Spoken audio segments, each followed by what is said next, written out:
Welcome everyone to our January webinar.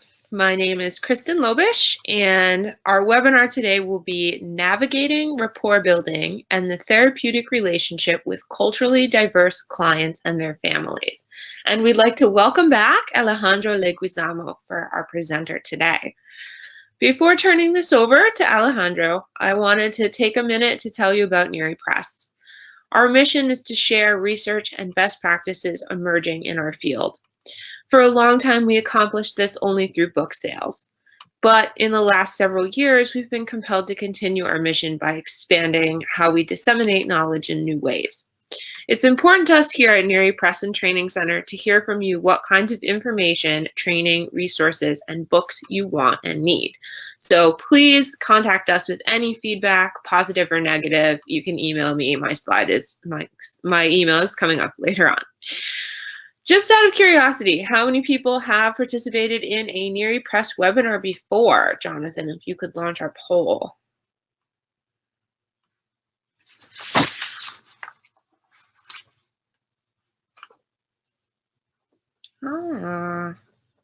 So most of you have been here before, so welcome back and welcome to our new folks. So I'll talk about this at the end of the webinar, but I just want to make the pitch that if you find our webinars helpful, please consider becoming a sponsor.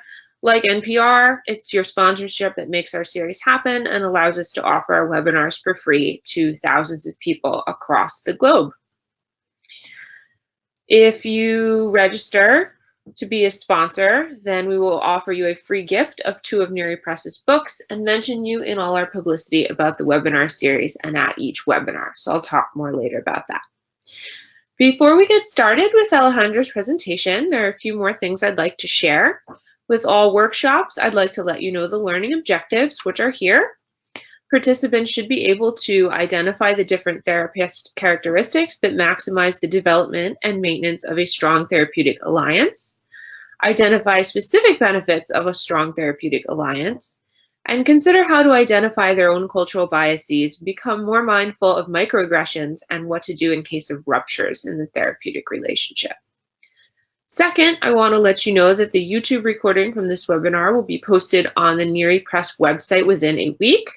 Slides are currently ready to download right now from your control panel on the right-hand side and also at neripress.org/webinars. When the workshop is over, please answer the short survey at the end. We would love your feedback. And finally, in about a week, you will receive a follow-up email from me with a link to the recordings and to a certificate of attendance that you can download. And now I will introduce our speaker. Dr. Leguizamo is a psychologist currently in the faculty at Roger Williams University. He was previously the clinical director of the sex offender treatment program at the Massachusetts Treatment Center. For the past 2 decades, he has been researching, training, and evaluating adult and juvenile sex offenders, and he has also presented research and conducted training workshops in regional and national conferences. Welcome, Alejandro.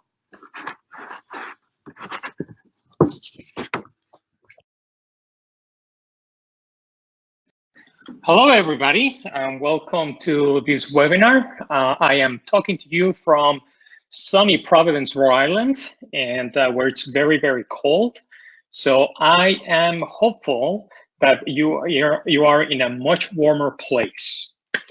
So let's get started. Kristen had talked about the learning objectives, so I am going to jump right into things so that we have enough time for questions.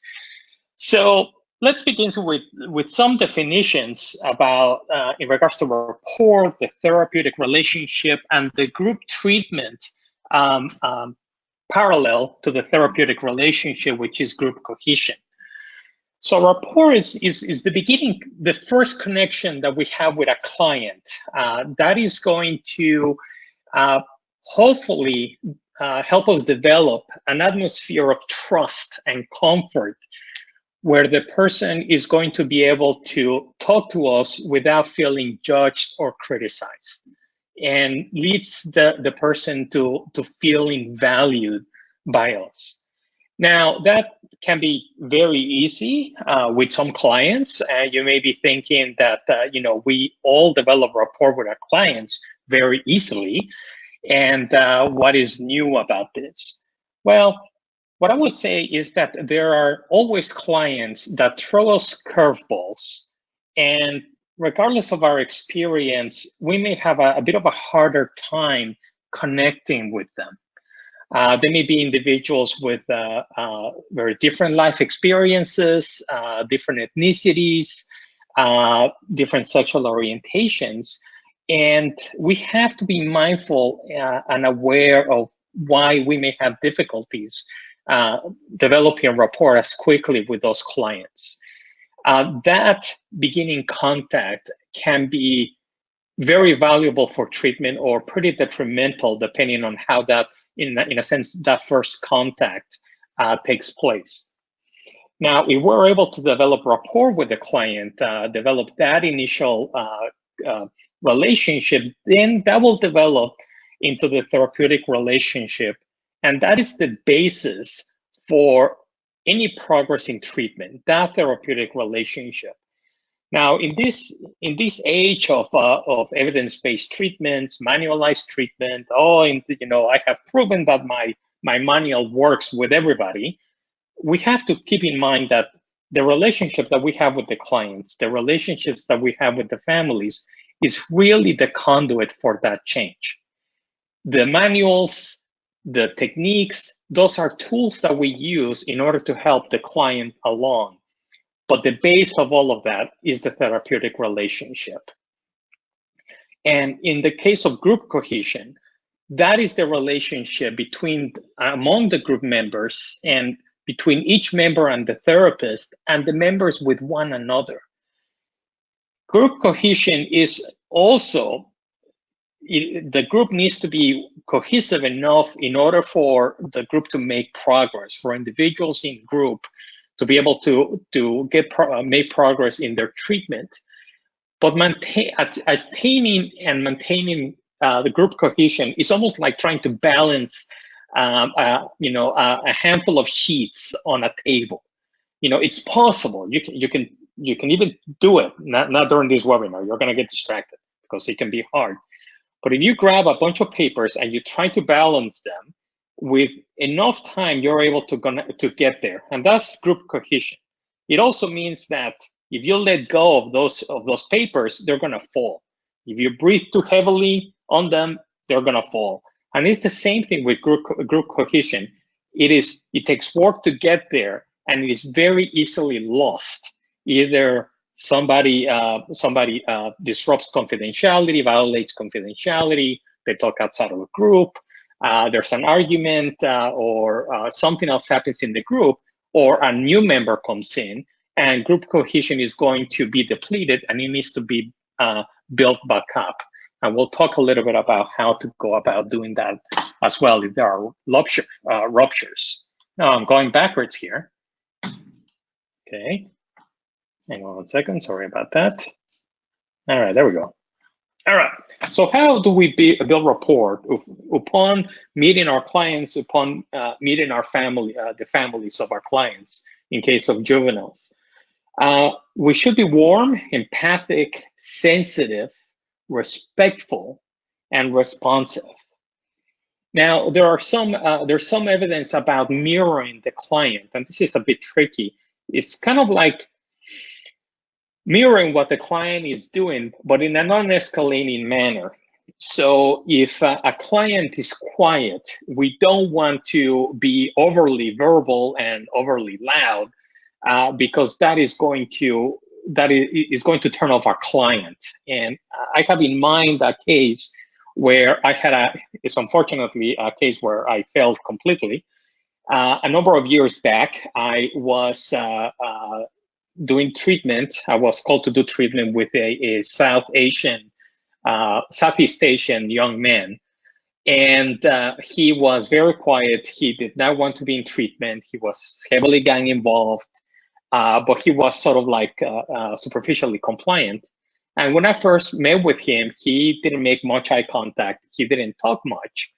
So what I should be doing would be to very calmly and even with a low voice, try to engage him and try to process with him what the situation was like for him.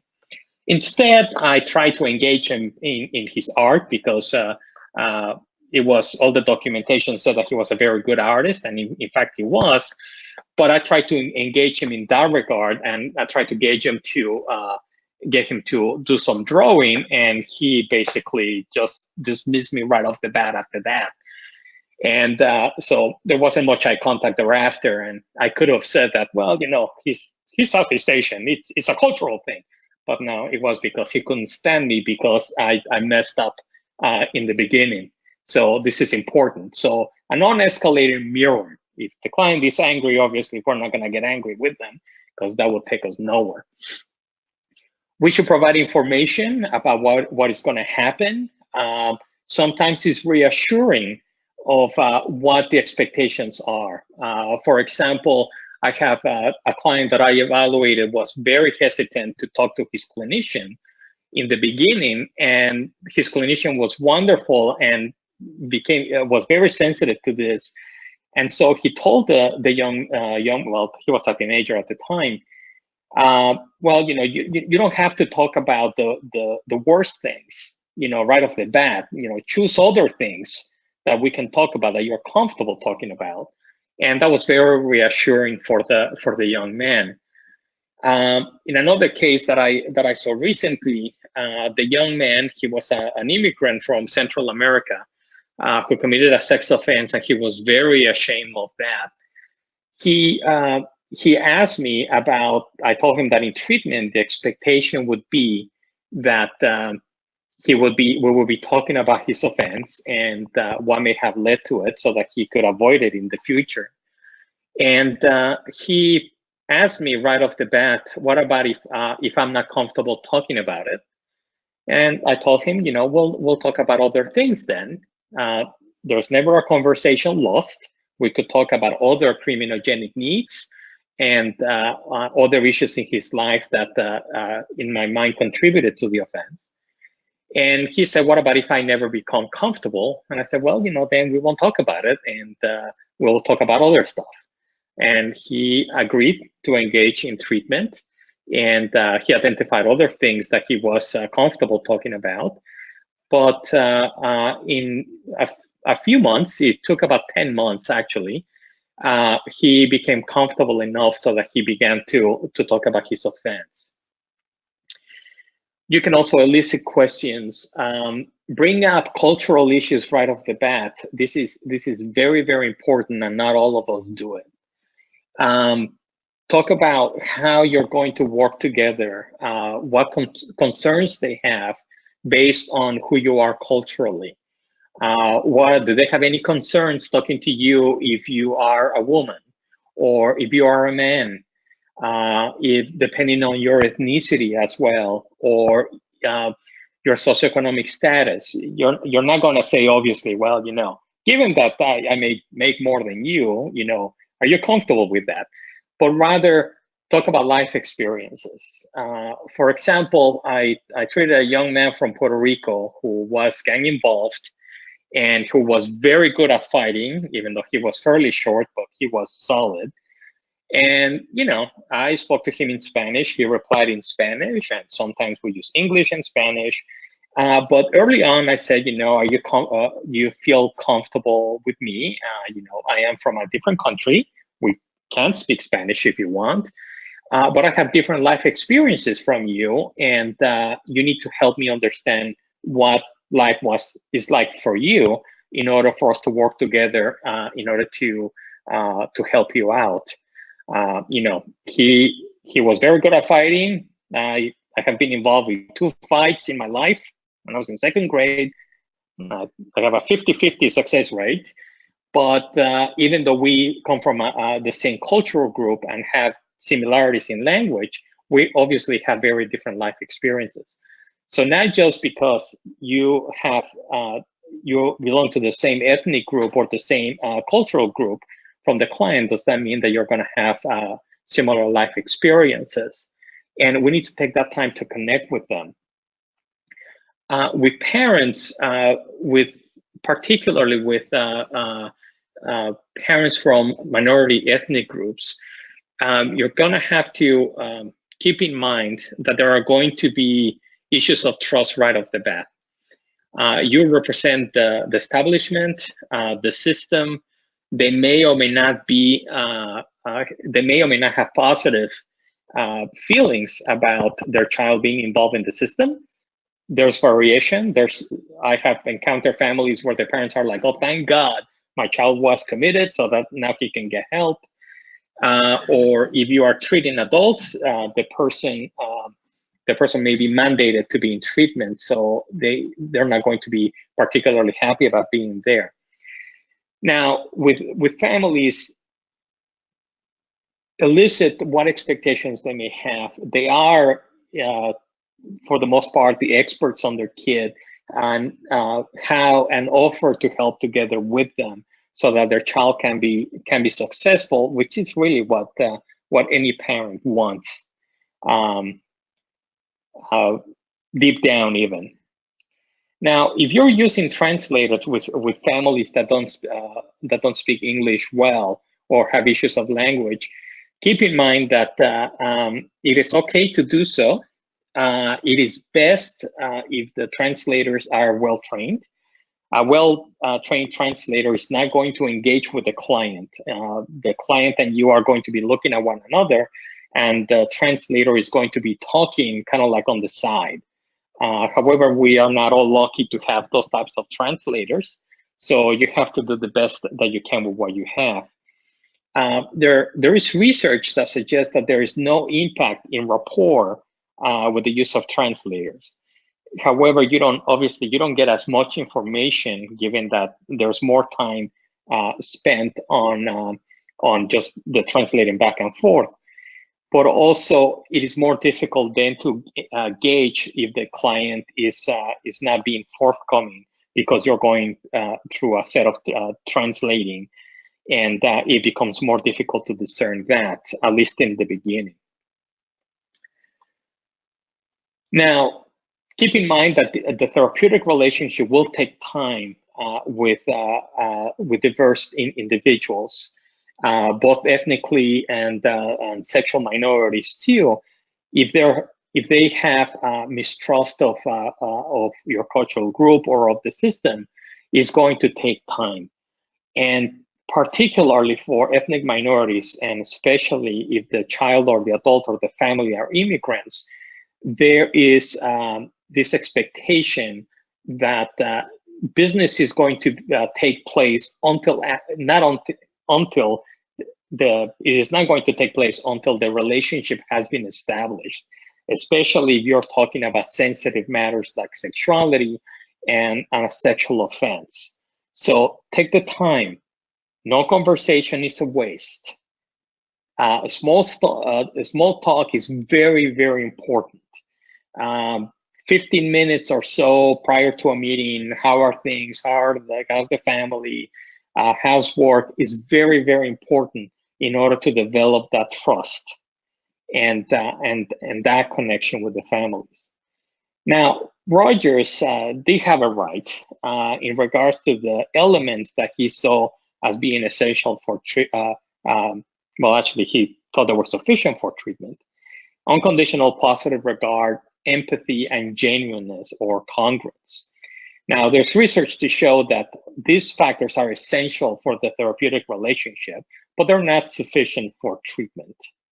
So again, the base of treatment is going to be that relationship, and then other tools can be used in order for treatment to be sufficient.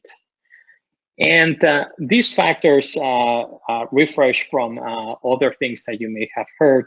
Positive regard is the affirmation of the person's inherent worth, is giving the person unconditional positive view of them, not necessarily of their behavior, but this regard is communicated through respect and care, and this idea that their behavior is going to be respected. So if they do something that merits negative consequences, we will respect that as well. but it is important to be respectful of them, and to treat them to respect their humanity in a sense. And this is probably a little bit sometimes more difficult to do with adolescents because of how endearing they can be at times. But also as they are trying to assert their independence, to kind of like foster that and give them that respect as well. We don't tend to apologize necessarily to adolescents, where they kind of call us on mistakes that we do or in things that we do that are not fair. And really that apologizing and communicating that respect really does go a long way. But the idea here is to make the person truly sense that their inherent worth is being affirmed as a person. And especially if they have committed a sexual offense and they're being seen by the system, by society, and by many of us actually as kind of like being less than. This is one of the times that I have an issue with the word deviance, because it really puts the person in kind of like the position of a monster that is deviant, as opposed to talking about problematic sexual behavior or pathological sexual behavior, which I think is a little bit less damning in a sense. We also need to be empathic and really try to understand our clients' experiences and communicating this understanding. And we're clinicians, we tend to be empathic, but sometimes it's going to be difficult to truly understand the other person's experience. And we need to be open to the fact that we may not truly get it. I am not really going to get what it's like to be a gang member. I am truly not going to get what it's like to be an exclusive pedophile. So if I'm able to be aware of that, then it would open me to ask questions about what it's like for them. With the exclusive pedophile, for example, I mean, there's the need to empathize with the fact that they cannot express that because it's detrimental to other people. It's against the law, and it carries negative consequences for the other people and for them as well. So how can the person go on as a sexual being becomes very difficult to figure out. So we can empathize with that. And also we need to be genuine, honest in our communication. I had a client that had a number of difficulties. He had committed a sex offense. He had a touch of Asperger's / autism. He had a touch of personality pathology. He would like fire me every time I went on vacation. And I told him very early on, look, I am going to tell you the truth in as much as possible all the time, even if you don't like hearing it, so that you know that what you're getting from me is accurate.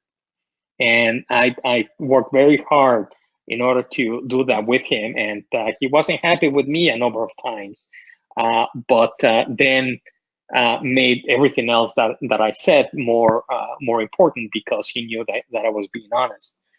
But also, it's important to have some disclosure, particularly in regards to the process in treatment, how they're feeling about the connection.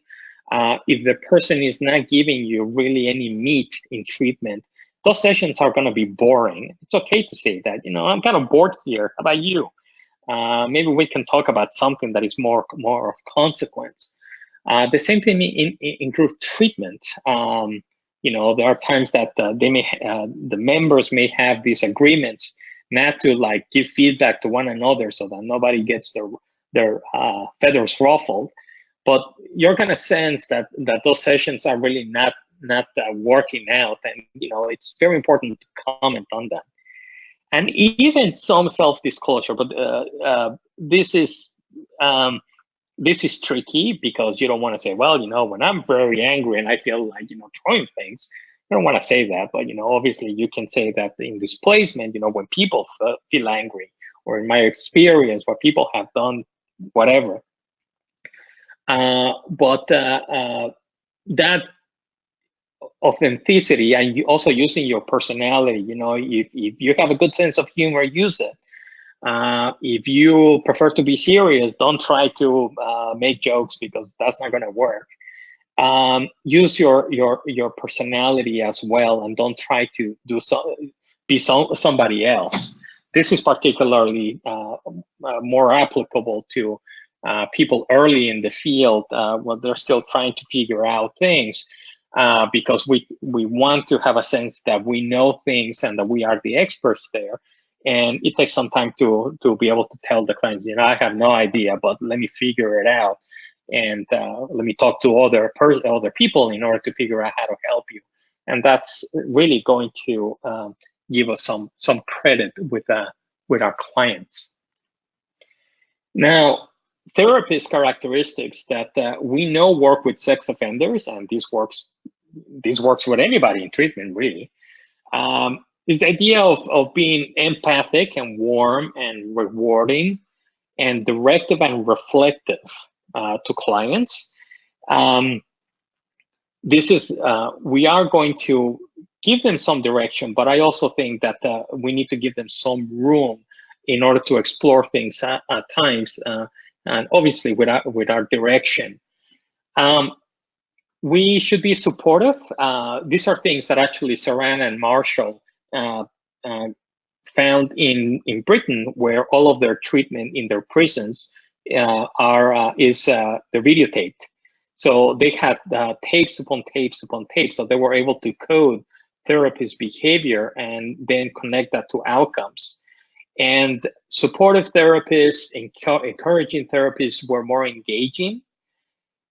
These therapists emphasized emotional expression and validated it. That's very important. And as my wife points out, it is very difficult to validate things, especially when she's going through something and I'm like trying to fix it instead of validating things. But really validate that emotional expression is important, even if we're not comfortable with it. Use appropriate self-disclosure, especially around process, and use a positive and motivational approach. And what they found was that the clients of therapists that have these characteristics tended to face less denial and from their clients, and the clients were more engaged in treatment. And of course, this makes perfect sense, because the therapist was warm, supportive, not confrontational, encouraged emotion. Really, the therapist created an environment in which the person could take risks, particularly in regards to denial. So, and that impacted the relationship as well. So people were more comfortable and therefore more willing to talk. Now, what impacts this therapeutic relationship and group cohesion? Well, we need to be aware and really fess up to the fact that we all have biases. There are neurological,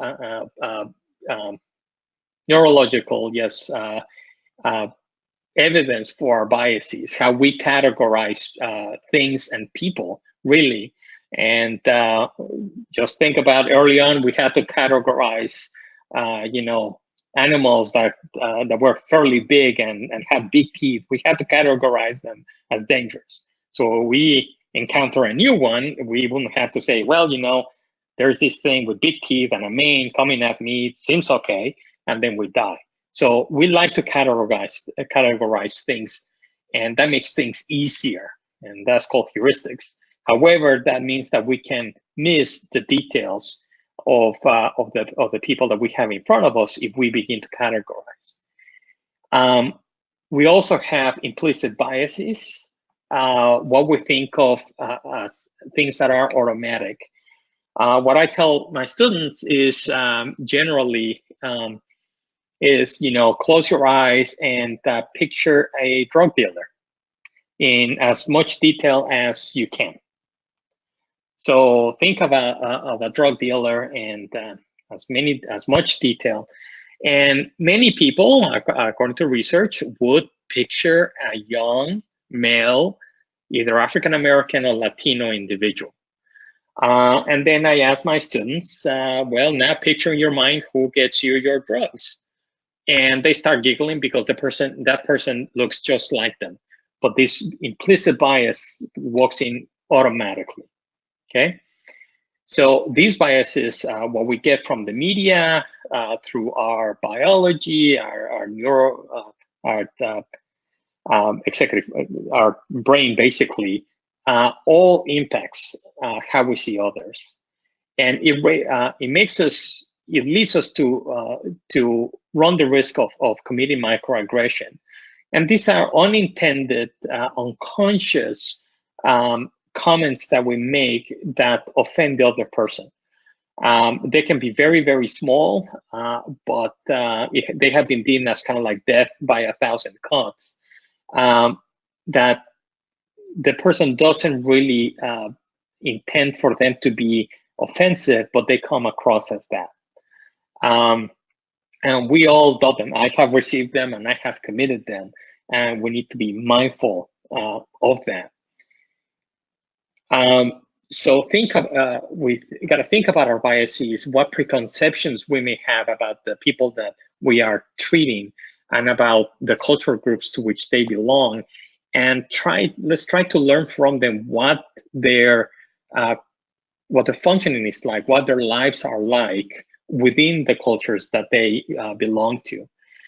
And these microaggressions can lead to ruptures in the therapeutic relationship and group cohesion. And they have a negative impact, and about 50% of the time, we don't tend to address them in treatment. And it's very, very important, if you notice that you did something, to bring it up with the group and process it, or try to create an environment where your client is going to feel safe enough to confront you in that. And if you're talking about culture right off the bat, that might give them the comfort in order to be able to do that. Be aware of cultural countertransference. Just like regular countertransference, we have these unconscious biases and feelings towards other cultures, not only from our upbringing, but even from our training as mental health professionals. That training is based on middle-class European values, and our clients may not apply to our clients. Treating cultural issues as cognitive distortions, we need to be mindful of that. If they are experiencing discrimination, we need to be dealing with them as such, and not as kind of like part of some sort of distorted thinking. And in order to repair these ruptures, we have to work on having a non-defensive stance, validate the client's experience, accept responsibility, and apologize, and obviously not repeat the behavior in as much as we can avoid it, in order for that relationship to be repaired. And that can happen. If we are able to accept responsibility, that is going to help the person regain trust in us, and also that's going to model it for them. Okay, how to repair relationships, and also how to admit responsibility. Okay. All right. So in conclusions, I cannot. I'm sorry, this feels like very rushed.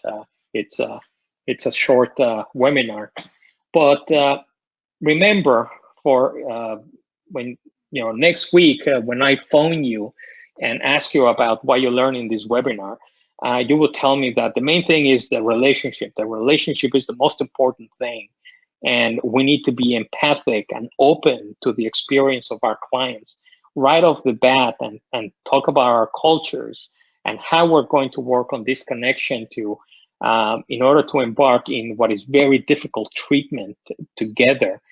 And that we are going to be positive with our clients. We're going to be empathic and try to understand. We're going to be true to ourselves. And if we screw up, we are going to admit it, take responsibility, and apologize, and get on with things with our clients. Okay, I hope that this has been informative to you, and I look forward to your questions. Unless they're very difficult, in which case I will just punt them away to something else. I'm just kidding. I will try to answer everything. Thank you very much.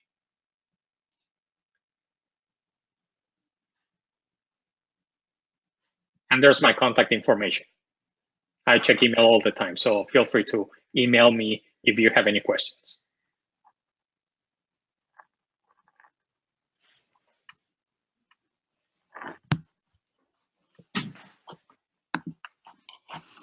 All right.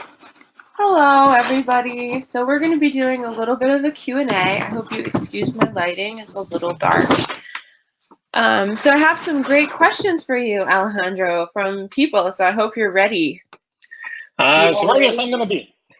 All right. So firstly, I just wanted to start with a simple one. Can you give an example of a microaggression? Yeah.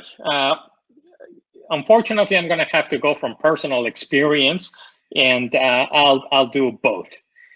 One microaggression that I received when I graduated from college. I got a job at a hospital in the psychiatric unit, and one of the nurses there told me jokingly, "Well, you only got this job because you speak Spanish." And I'm sure that had something to do with it, but I had a degree from a university, and I had been working with children for 4 years while I was in college. So her statement kind of like invalidated my experience. And it wasn't that she didn't like me. When she had a baby and the baby was like a week old, we went to visit her at home, and she gave me her baby to hold. So obviously she liked me, and she didn't think I was going to kill the baby or anything. But this was something that was unintentional. On my end, actually in the same hospital, I admire people that can do accents or can mimic other people or do impressions. And the only thing that I can do is an Indian accent. Don't ask me how, but that's the only thing I can do. And there was a trainee from Pakistan working with us, a psychiatrist. And one time I was with other people there, and I started doing the accent because I was so excited I could do it. And of course, as you may have guessed, he was right behind me, and the look on his face still haunts me. And I didn't intend for it to be offensive, but obviously it was. So those are a couple of examples of microaggressions. Great examples. Thank you. I have a great question that says, how would you recommend navigating families, particularly families of color, in talking openly about sexual offenses and healthy sexuality in general? Oh, that's a big one. That's a big one. That's kind of like the holy grail. I think talking to them about, informing them that there is going to have to be talk about sex and sex offenses, given the nature of the treatment that we are engaged in. Talk to them about their comfort level. How do they learn? How comfortable they are talking about sex? How comfortable they will be? How do they see themselves becoming more comfortable? Now, it is tricky because we tend to want our clients to talk to their families about their offense, which is really very uncomfortable, and also we need to think about what may be normative. Would we want to know about our children's sexual lives? Probably not. So it's a very tricky thing. I think that I would go separately to talk about how they envision their children developing sexually in a way that it is congruent with their values as a family, and kind of like talk about how that is going to merge with healthy sexuality. You may find families that may be kind of like evangelical families where there's no sex until marriage, and talking to them about, okay, so what does that look like for your child, and how can we merge that with this idea of consensual sex, and what happens if the child is going to engage in things beforehand. But we need to keep in mind that we cannot impose our values on their families, but try to work within what their values are in a way for the client to develop healthy sexuality within that framework. Thank you so much. I have so many great questions. I'm like, I don't know where to go. I'm trying to spread them out between people who have asked more than one, but what is your biggest piece of advice for therapists who are new to sex offender treatment? Don't freak out. You are going to dream about your work. It's okay. I have dreamt of things. When I started working at the treatment center, it was my second time working at a prison, but one particular guy really freaked the hell out of me. He, for a number of reasons, but of course, one of those nights I ended up dreaming about him. That's okay. Don't freak out. Okay. Talk to people around you. Get as much supervision as you can, and keep in mind that the work is going to affect you. Don't say anybody that tells me, "Oh, I leave my work at work." That doesn't happen. I don't care if you're a banker, if you're a mechanic, or you're a therapist. It is going to affect you, and it is best to be mindful of how it's affecting you, so that then you can address it. Okay. Also, sex offenders are just like anybody else. The only difference is that they're in treatment and they got caught. I work in a university, and it's kind of like a little morbid, but I know that there's plenty of people in my university that have engaged in sexual aggression, but they haven't been caught or accused of it. That's talk about a positive outlook on people, huh? But these offenders are very similar to us. They may have experiences that are different, but they are doing the best they can with what they've got, basically. So we need to help them along that way. But they're not these kind of like monsters that are so different from us. They're really not. Thank you. I think that's excellent advice. I am not a therapist in training, but I think that sounds like excellent advice. Thanks. I have a question that says, as a woman, using self-disclosure, especially in group, is really challenging and hard to navigate. How can female therapists use self-disclosure with particularly pathological male clients? In displacement, I know somebody, or people tend to do this, or people feel this way, or people have said that. You can say anything in displacement. That is a wonderful, wonderful tool.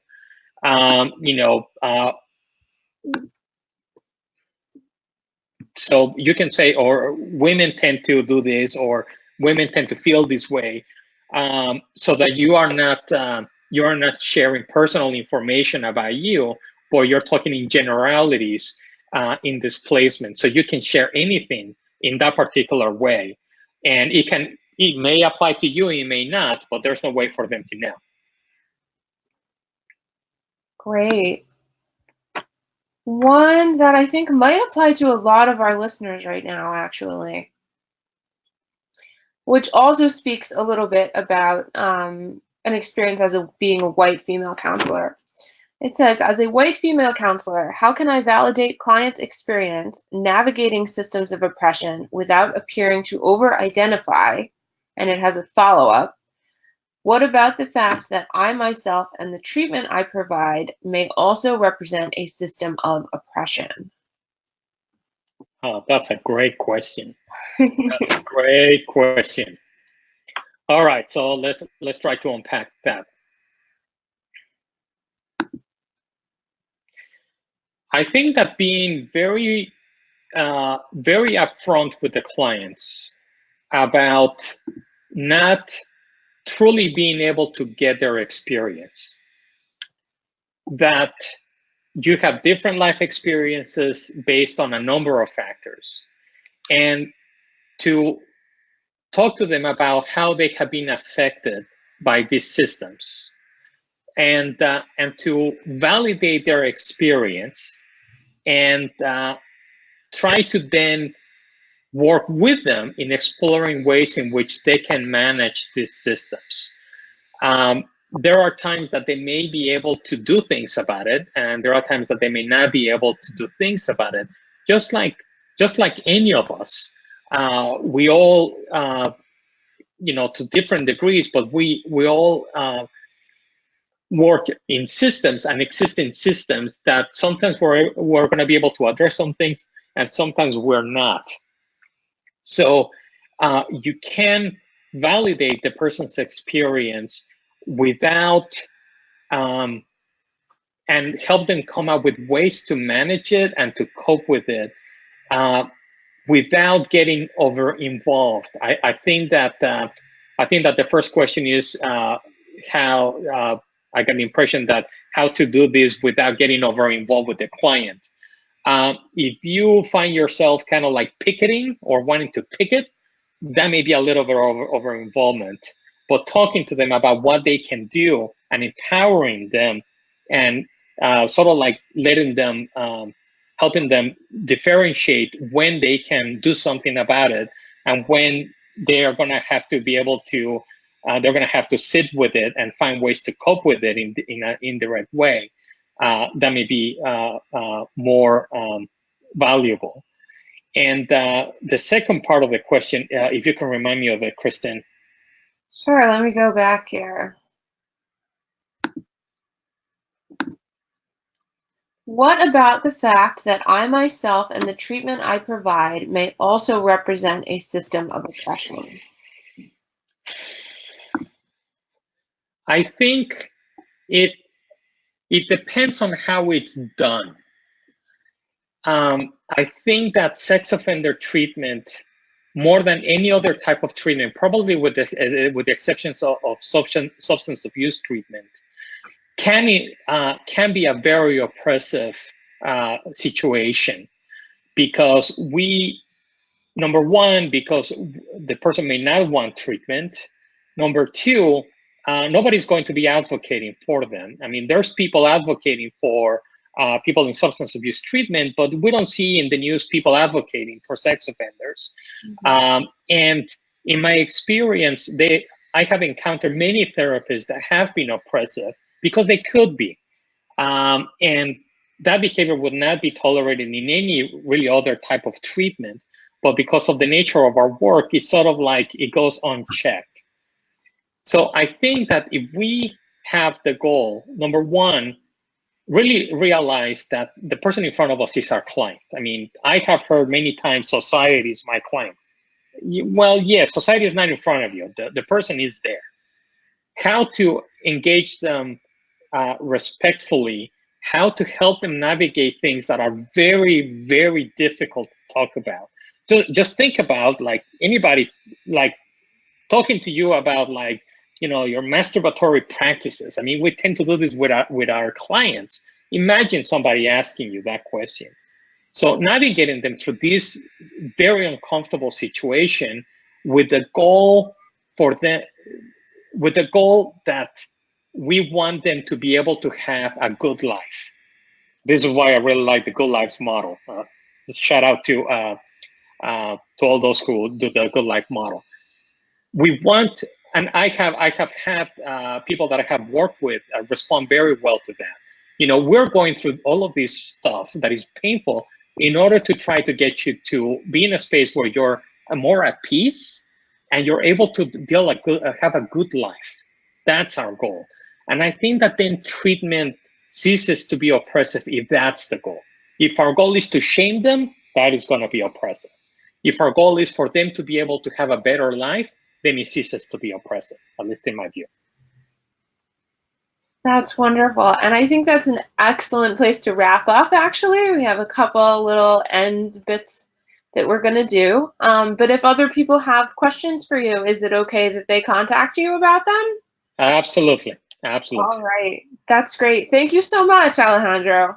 Thank you. Bye, everybody.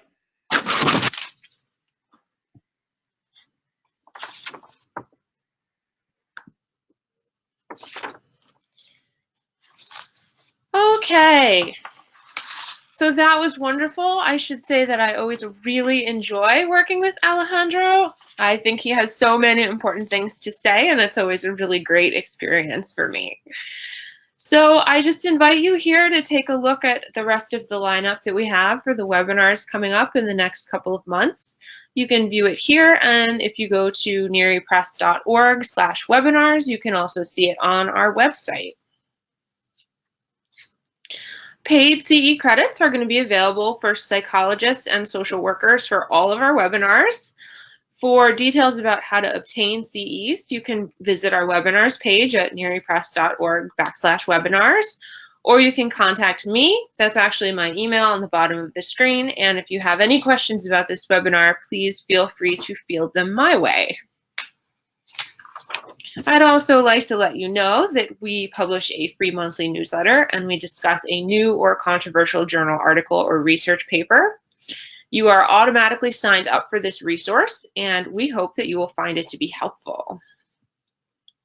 As I mentioned in the beginning of the webinar, please consider becoming a sponsor for the remainder of our webinar series. We're really excited to offer these webinars. And to our past sponsors last year and the year before, some of whom are renewing, thank you so much for your commitment to our webinar series. When you sign up to be a sponsor, as I mentioned, we'll send you 2 of Neri Press's popular books, or 2 new books if you have those books. If you become a sponsor now, you get guaranteed seats to all remaining webinars, and if you sign up as an organization, you get 15 seats. We will also do your monthly registration for you every month. We will publicize your name or organization on our website and also in our webinar slides. So sponsorship is $98 for individuals, $250 for organizations, and you can visit neripress.org/sponsorship form to sign up or contact info@neripress. Thank you again to our brand new sponsors for this year. You can see them on the screen. They're organizations, agencies, and individuals, and we would not be able to have you here without them and their support.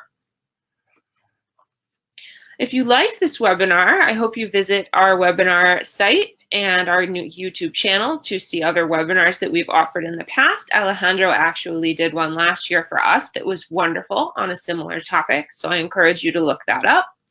It's possible to pay for CE credits for all past recorded Neri Press webinars. Thank you to Alejandro for such a great webinar, and thank all of you for attending.